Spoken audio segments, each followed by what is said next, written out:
Attention mga Filipino senior citizens, simula ngayong araw, March 26 hanggang bukas, March 27, NCSC Important Advisory, kakapasok lang, magsisimula ito. Nako, dapat alam niyo ito pag-uusapan natin sa video na ito. Hello mga ka-vlogs, welcome dito sa aking YouTube channel. Magandang araw po sa lahat ng mga manonood. Saan po kayong dako sa mundo?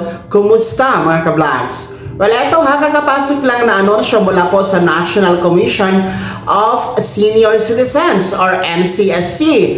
Para po ito ngayong araw ng Huwebes, Marso 26 hanggang po ito bukas, araw ng Biyernes, Marso 27. Ito po ay dahil nga sa isinasagawang 2 araw na National Transport Strike dyan sa Metro Manila. Kaya nga po dito ay naaapektuhan po ang pasok ng mga ahensya ng gobyerno, kasama po ang National Commission of Senior Citizens or NCSC.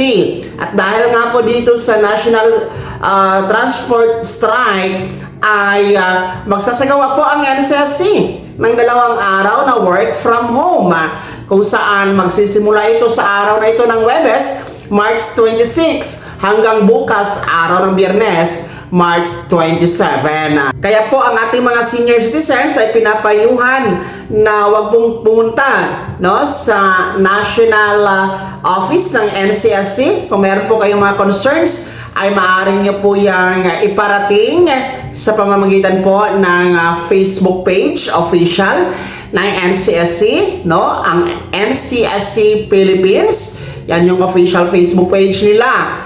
Tapos, pwede din po kayo mag-email sa contact@ncsc.gov.ph o di kayo naman po sa kanilang cellphone number na nasa screen nyo po, mga ka-vlogs.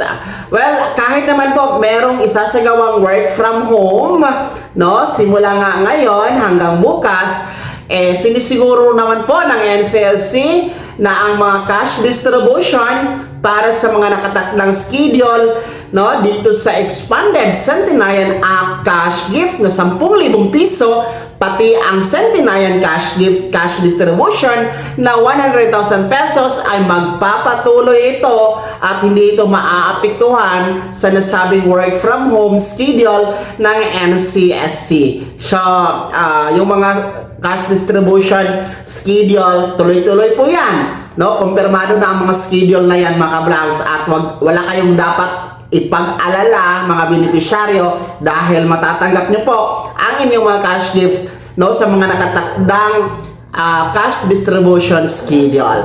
Well, yan po ang mahalagang anunsyo mula sa NCSC.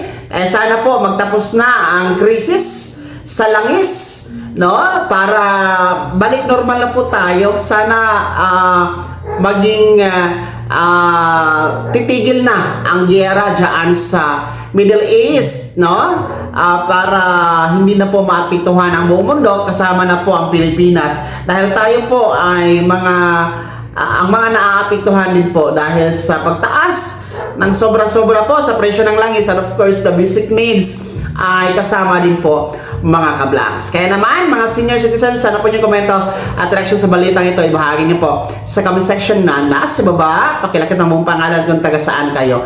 Kung bago pa lang sa akin channel o di ka pa nakasubscribe, i-click niyo muna ang subscribe button na nasa baba. Huwag kalimutan na pindutin ang notification bell, ilagay sa all para una ka sa mga balitang i-upload ko. Maraming salamat po. God bless. Mag-ingat, mga ka-vlogs.